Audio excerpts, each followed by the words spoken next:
ब्रजभूषण के हक में साधु संत आ गए और इधर पहलवानों के साथ टिकैत खड़े। कुश्ती पर जारी घमासान शक्ति प्रदर्शन में बदल गया।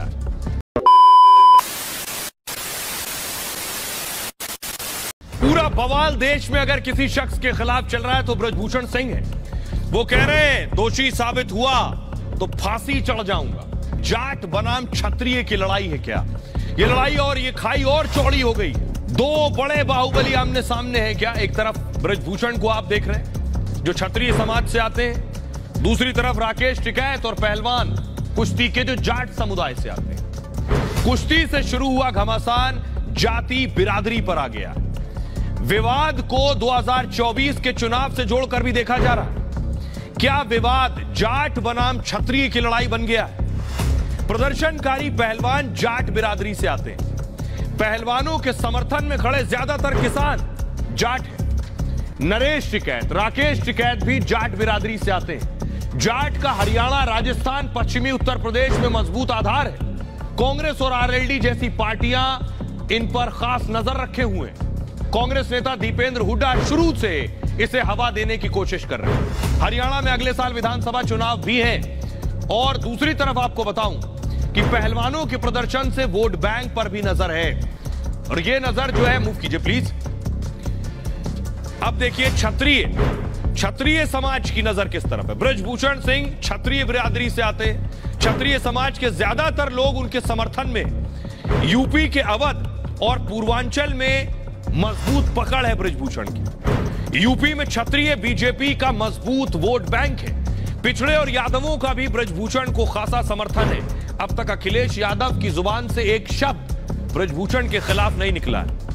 ये बेवजह नहीं है। दूसरे राज्य के पहलवान उनके विरोध में नहीं है। तो क्या जानबूझकर उन्हें जाट विरोधी दिखाया जा रहा है?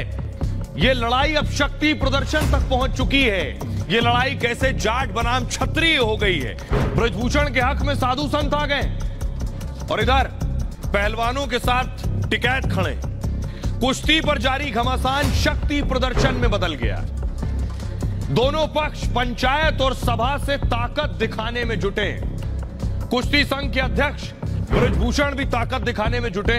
ब्रजभूषण ने उत्तर प्रदेश के बाराबंकी में विशाल जनसभा की है। इसमें बीजेपी के अलावा समाजवादी पार्टी और दूसरे दल के नेता भी रहे। मतलब ब्रजभूषण अपना राजनीतिक समर्थन दिखा रहे हैं कि हमारे साथ सब है। 5 जून को अयोध्या में विशाल जन चेतना रैली हो रही है ब्रजभूषण के समर्थन में। इसी रैली में बड़ी संख्या में साधु संत भी शामिल होने वाले। रैली में 11 लाख लोगों के आने का अनुमान है। ब्रजभूषण खुलकर कह रहे हैं 5 जून को ताकत दिखाएंगे। दूसरी तरफ देखिए, दूसरी तरफ एक और ताकत है। पहलवानों ने इंडिया गेट पर प्रदर्शन की चेतावनी दी। पहलवानों के समर्थन में हजारों किसान जमा हो रहे हैं। मुजफ्फरपुर के सोरम में 1 जून को महापंचायत होगी, संभवतः मुजफ्फरनगर होगा। 4 जून को हरियाणा के सोनीपत में भी महापंचायत होगी। यूपी, हरियाणा, पंजाब, राजस्थान के किसान इसमें शामिल होंगे। इस पंचायत में कुश्ती खिलाड़ी शामिल नहीं होंगे। यानी खाप और किसान नेता पहलवानों का मोर्चा बुलंद करेंगे, यहां दूसरी तरफ साधु संत करेंगे। और एक बहुत बड़ा खुलासा हुआ आज। वो खुलासा ये कि ब्रजभूषण पर आरोप लगाने वाली जो नाबालिग है उसके चाचा सामने आए अचानक। चाचा कह रहे हैं कि इस बच्ची को लालच दिया गया है भाई की नौकरी लगने का। इस लालच में ये ब्रजभूषण पर आरोप लगा रही है। पुलिस क्या कह रही है ये भी आपको बताते हैं, देखिए जरा। कहना यह कि ब्रजभूषण के खिलाफ पॉक्सो एक्ट में केस दर्ज है, लेकिन अब तक उनके खिलाफ पुख्ता सबूत नहीं मिले। माना जा रहा है कि इसलिए इनकी गिरफ्तारी नहीं हो रही है।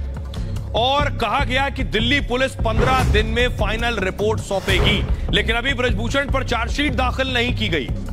बाद में दिल्ली पुलिस ने जांच पर टिप्पणी करने से मना कर दिया। कहा फिलहाल पहलवानों के आरोपों पर जांच चल रही है और कुश्ती संघ के अध्यक्ष के खिलाफ मामला विचाराधीन है। जब तक अदालत में रिपोर्ट सौंप नहीं दी जाती, इस पर कुछ भी कहना प्रक्रिया के विरुद्ध होगा, यह पुलिस का कहना है। पीड़िता के बालिग होने का दावा किया जा रहा है। यह बहुत बड़ा खुलासा आज हुआ। पीड़िता के चाचा ने कहा कि उनकी भतीजी नाबालिग नहीं है। नौकरी के लालच में भतीजी से झूठे आरोप लगवाए गए।